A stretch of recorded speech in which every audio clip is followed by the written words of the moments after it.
Bonjour les amis. Cette expression, je ne sais pas si je l'ai déjà dit dans ces chroniques, me vient de la chronique de Guillermo Guise sur France Inter, que j'écoute parfois avec beaucoup de retard sur YouTube. Bravo YouTube.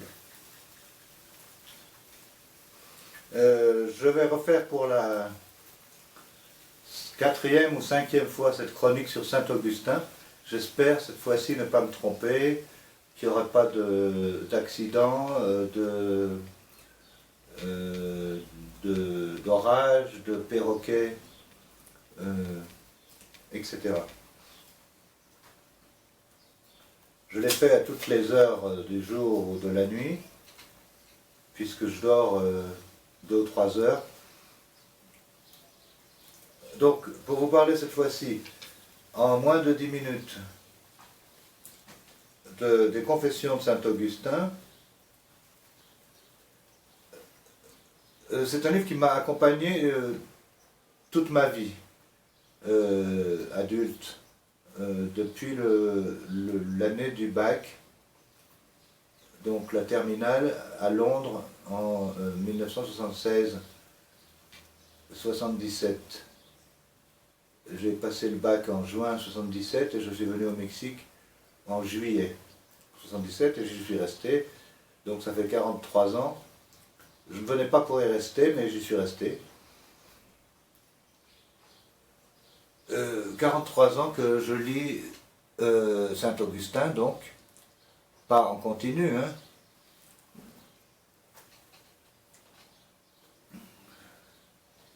Mais que je le lis, que je le relis, souvent. Et je l'ai connu par le texte le plus célèbre qu'on étudie très souvent en classe de philo, qui est le livre 11 des Confessions, sur le temps, sur le thème du temps. Mais ce thème, par ailleurs, traverse toutes les confessions et ces autres, parce que il n'y a que 2 thèmes ou 2 vecteurs importants dans nos vies, c'est le temps et l'espace. Donc il est logique que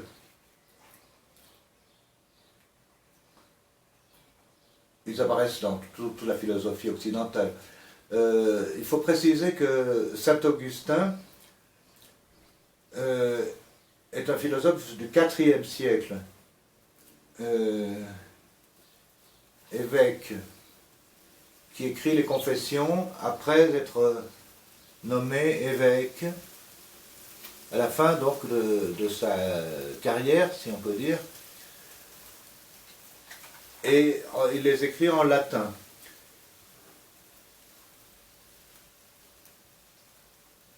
Là, il s'agit d'une nouvelle édition publiée sous la direction de Lucien Gerfagnon, avec pour ce volume la collaboration de nombreux spécialistes, de plusieurs spécialistes de Saint-Augustin. C'est un texte très fluide. Je ne l'ai pas toujours lu dans ce texte, mais je n'ai pas fait d'études comparatives entre les différentes traductions, mais celle-ci est à la fois fluide et littéraire. Ce qui est à remarquer, c'est que le titre qu'on donne, à quoi on associe toujours Saint-Augustin, c'est les Confessions. Or, il a écrit plusieurs autres livres avant qui sont en quelque sorte subsumés sous ce titre. Il a écrit notamment son premier texte contre les académiciens, je pense que c'est le premier, puis La vie heureuse, L'ordre, Les soliloques, L'immortalité de l'âme, La dimension de l'âme, Le maître, Le libre arbitre, La musique et le mensonge, avant d'écrire les Confessions qui sont en quelque sorte son œuvre maîtresse peut-être, puisque c'est comme ça que c'est pour ce titre qu'il est connu, c'est ce titre à quoi on associe son nom, généralement, les Confessions de Saint-Augustin, comme s'il s'agissait d'un seul livre. Donc ça fait 300 pages de ce volume 1 des œuvres dans la Pléiade, d'environ 1200 pages de texte et plus des notes. Et je vais vous en lire un extrait quand même, justement cet extrait le plus célèbre que j'ai étudié pour le bac, le concours général de philosophie, et qu'on étudie à tous les âges en philosophie. Il est à noter que j'ai bien dit philosophie et non théologie, parce que c'est de la théologie si on veut, mais l'apport de Saint Augustin, capital, c'est aussi à la philosophie. Ce livre 11 des Confessions a presque le même titre que le livre 1. Je lirai les 12 titres ensuite, les 13 titres des 13 chapitres, 13 livres. Il s'intitule « La mémoire du commencement ».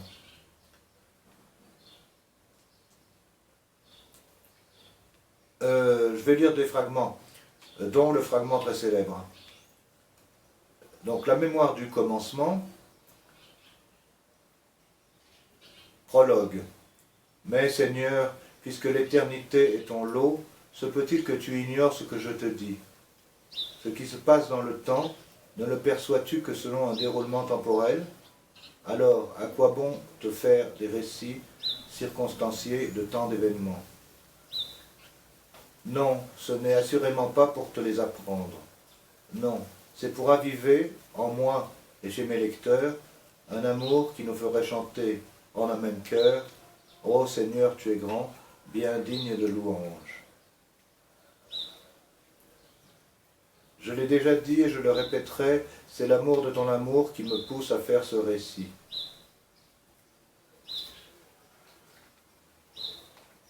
Ça, c'est la partie proprement confessionnelle, où il parle directement à son Dieu. Il n'a pas besoin de l'intercession d'un confesseur. Il se confesse directement à son patron, direct, supérieur hiérarchique direct.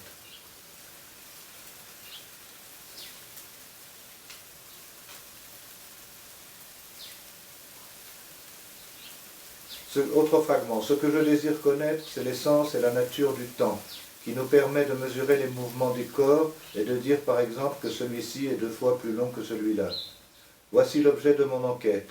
Ce que l'on appelle jour, ce n'est pas seulement le temps du passage du soleil au-dessus de la terre, ce qui différencie le jour de la nuit, c'est aussi celui de sa trajectoire complète du levant au levant. On dit, il s'est écoulé tant de jours, et dans ce décompte des jours, on n'exclut pas la durée des nuits.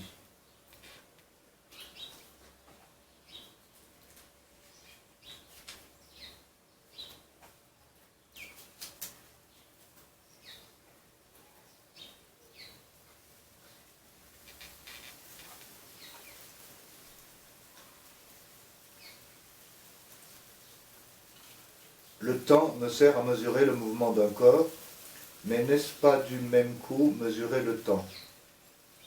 Comme si je pouvais mesurer le mouvement d'un corps, sa durée, le temps qu'il met pour aller d'un point à un autre, sans mesurer le temps même de ce mouvement. C'est donc bien le temps lui-même que je mesure, mais d'après quoi?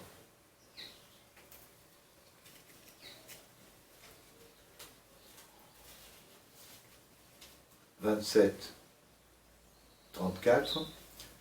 Tiens-toi bien, ô mon âme, et concentre tes forces. Dieu est notre secours. C'est lui qui nous a fait, et non pas nous. Tends-toi du côté où blanchit l'aube de la vérité. »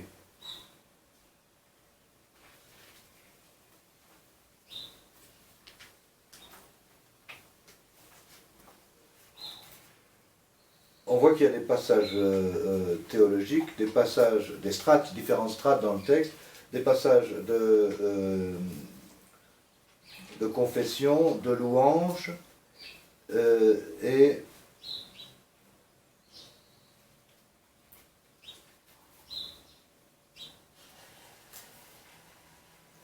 des passages proprement philosophiques, puisqu'on les étudie en classe de philosophie, au bac, aussi bien qu'à l'agrégation ou au concours général.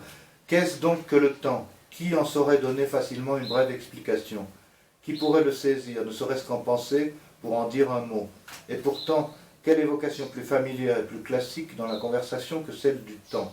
Nous le comprenons bien quand nous en parlons. Nous le comprenons aussi en entendant autrui en parler. Qu'est-ce donc que le temps? Si personne ne me le demande, je le sais. Si quelqu'un pose la question et que je veuille l'expliquer, je ne sais plus. Toutefois, j'affirme avec force ceci, si rien ne passait, il n'y aurait pas de passé. Si rien n'advenait, il n'y aurait pas de futur.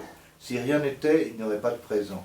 Mais ces deux temps, le passé et le futur, comment peut-on dire qu'ils sont puisque le passé n'est plus et que le futur n'est pas encore? Quant au présent, s'il restait toujours présent sans se transformer en passé, il cesserait d'être temps pour être éternité. Si donc le présent, pour être temps, doit se transformer en passé, comment pouvons-nous dire qu'il est, puisque son unique raison d'être, c'est de ne plus être? Si bien que, en fait, nous ne pouvons parler de l'être du temps que parce qu'il s'achemine vers le non-être.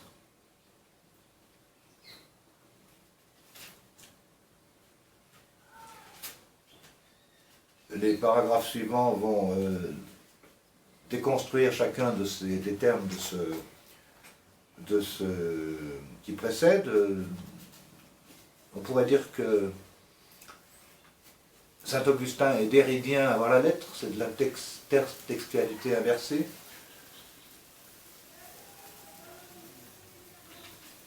Mais avec des strates de poésie lyrique, on ne peut pas la définir autrement, quand il s'adresse à son Dieu, quand il se confesse à son Dieu, et en écrivant ça, il lance, on peut dire, il ouvre un genre littéraire qui sera utilisé par Rousseau dans les confessions, dans toutes les confessions qui ont suivi, et toute littérature possède une part confessionnelle, sauf peut-être quelques romanciers purs et durs. Donc, disons que Saint Augustin aïeul aussi de l'autofiction. Voilà, j'espère l'avoir un peu dépoussiéré et n'avoir pas mis trop de temps. J'ai beau mesurer l'heure où je commence, je n'arrive jamais à suivre mon planning. Merci les amis et à demain.